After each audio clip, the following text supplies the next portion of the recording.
Sure, you or your kids can turn cream into butter. I'm Marcy McDonald with Pacific Northwest Suburban Homesteading. Today, I'm turning things over to my friend Shauna.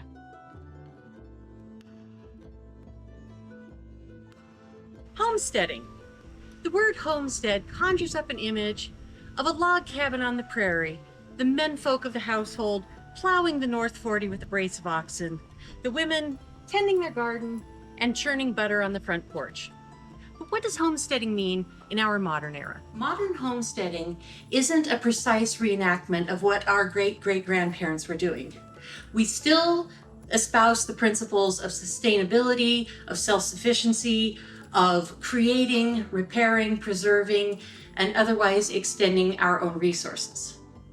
So let's take a little snapshot from our picture of our prairie family and churn some butter the modern way. Churning butter was originally done in a wooden butter dash with a long pole that would just agitate heavy cream until the fat molecules, which are very sticky, would end up sticking together and separating from the liquid part of cream, which is called whey. So just imagine how much work that would be every day to churn a pound of butter by hand. Imagine also how happy our great-great-grandmothers must have been in the mid-1800s when the hand-cranked paddle butter churn was invented to make churning butter so much easier. Let's move on to our modern conveniences, which are just fine to use in modern homesteading. My butter churn looks like this. To make butter, the main ingredient you're going to start with is heavy cream or heavy whipping cream. You're also going to need a little pinch of salt. Full disclaimer, churning your own butter, unless you have your own dairy cows or get a really good deal on some whipping cream, is less cost effective than just purchasing your own butter pre-made from the store. However, it is just a really fun process to do, and there's nothing quite like seeing the look on your friend's face when you invite them over for dinner, offer them a piece of bread and say, "Try the butter. I churned it myself." Churning butter is such a simple process that many of us may actually remember doing this as a child, when our grandparents maybe took a simple jar, poured a little cream in it, put a lid on it, and told us to shake it. Now, they may have presented this as a wonderful little opportunity for children to learn about kitchen science. I personally believe that they were just giving you the jar and telling you to shake it to keep you busy and out from under their feet. Scott? Yes. Shake this. Okay. Just like that.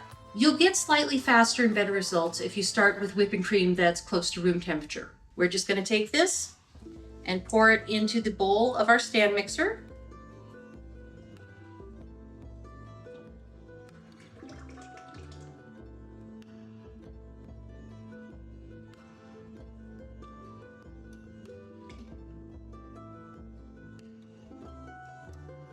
And at this point, we're just going to turn the mixer on about low-medium speed and let it blend for approximately 10 minutes. We're not going to add the salt yet. This comes later. Also, helpful hint, turn the speed up slowly. Otherwise, you may be decorating with cream. And this is why slow is important.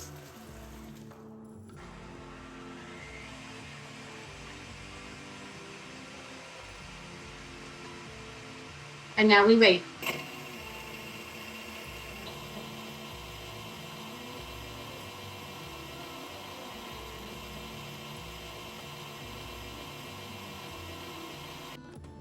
At this point in the churning process, you've actually got whipped cream. If you were intending to make whipped cream, this is something that you might want to put a little salt and a little sugar in and use. But we're not making whipped cream today. I'm telling you this because if you are making whipped cream, and you continue to beat a little further than this, it's going to start turning into butter. You can't save it at that point. Just commit. Even if you didn't mean to make butter at that time, you're making butter. It's starting to get a little chunky now. We've lost the smooth creaminess of whipped cream. You can start to see little lumps forming. Those are the fat molecules knocking together and sticking. Maybe just a few minutes now and we're going to have some fresh butter. Let's take a look at it now.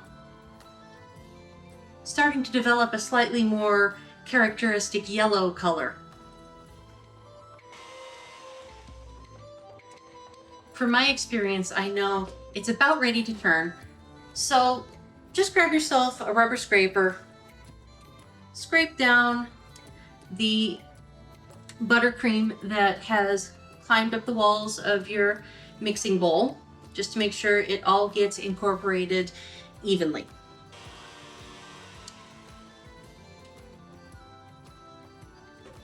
Starting to look like cottage cheese.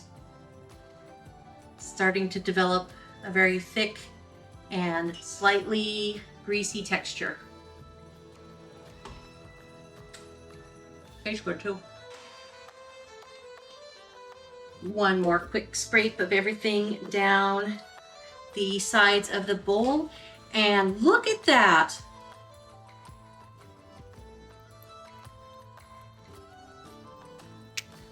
Liquid whey is starting to form and separate from the fat globules. 5, 4, 3, 2, 1.5, 1. Listen to the slopping sound.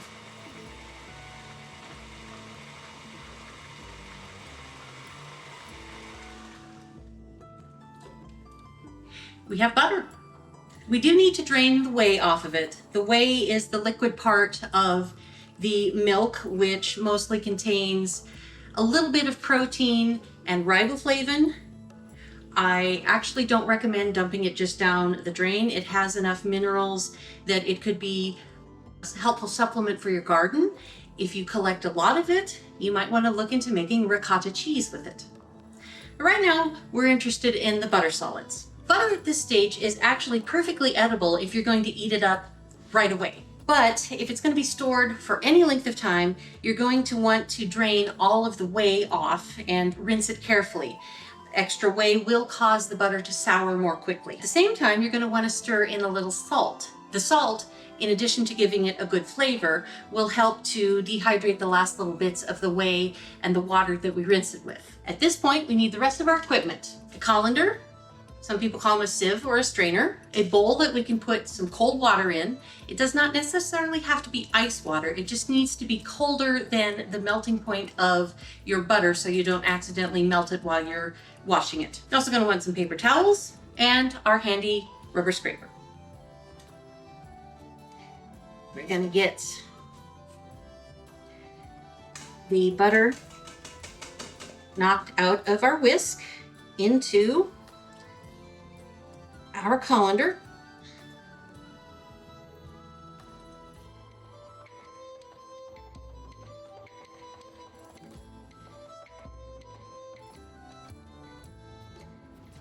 And then when it's off of your whisk or paddle, whatever you're using, you're going to just run the rest of the way through your sieve to catch all the little tiny blobs that didn't come out in the first large lump. And then we're going to stir this just a little bit to squeeze all the way out that we can. I'm going to set this here to drain for a little bit. And while that's dripping, I'm going to fill a bowl with cold water. Washing the butter is as simple as putting it in your ice water, mushing it around, and you see how quickly the water turned cloudy. Preserve the ice cubes with the butter and repeat the process. Water is already much clearer the second time. Run it through our colander one more time. Now it's time to knead in a little salt. Salt, as I said, acts as a preservative and helps us dehydrate the last little bit of whey and water that might have gotten trapped in our butter. So start by laying down either a piece of muslin, a flour sack towel, or a paper towel. I do not recommend using a terry cloth towel. Those are fuzzy. The fuzz will get in your butter, then the fuzz will get in your teeth. Not fun. Just pour it right out onto your towel. The amount of salt you use does depend a little bit on your taste. We've made about a pound of butter here, so at least a teaspoon of salt, maybe a little more, not too much less, because you'll lose the preservative qualities unless you're going to eat this very quickly. Now, just like bread, you knead it in, but you can use the towel to help you.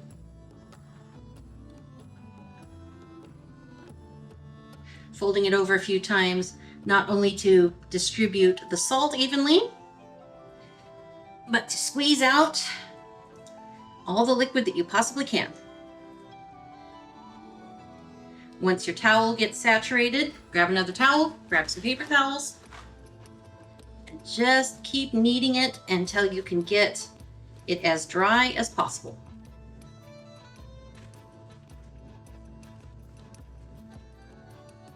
Rolling it up in the towel is another method.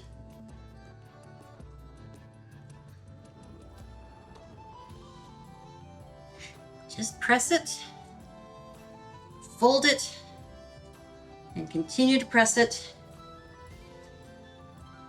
until it holds together in a fairly dry, cohesive batch.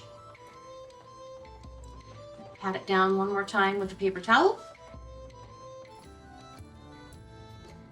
Looking fairly dry.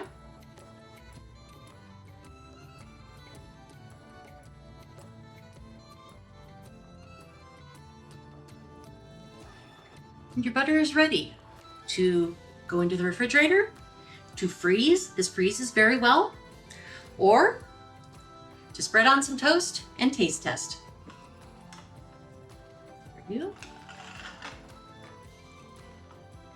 I'm surprised how stiff that is already. One for you. Thank you.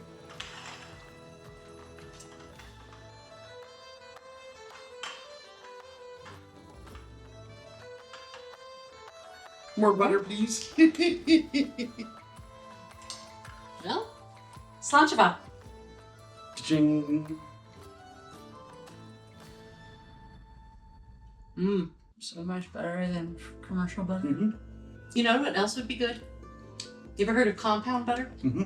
Compound butter is when you knead in herbs and spices, parsley, garlic, oregano, so you have a lovely flavored butter. If you want to do that, you knead in your herbs and spices at the same time you knead in your salt. You do not put any of these in while you're churning. Most of that would get washed away when you dump off the whey. I don't think we're going to have to worry about refrigerating this. I think it's going to be all gone very soon. Making butter is fun and easy and tastes amazing. Thanks for watching. Please like and subscribe. Until next time, be curious, keep an open mind, and never stop learning.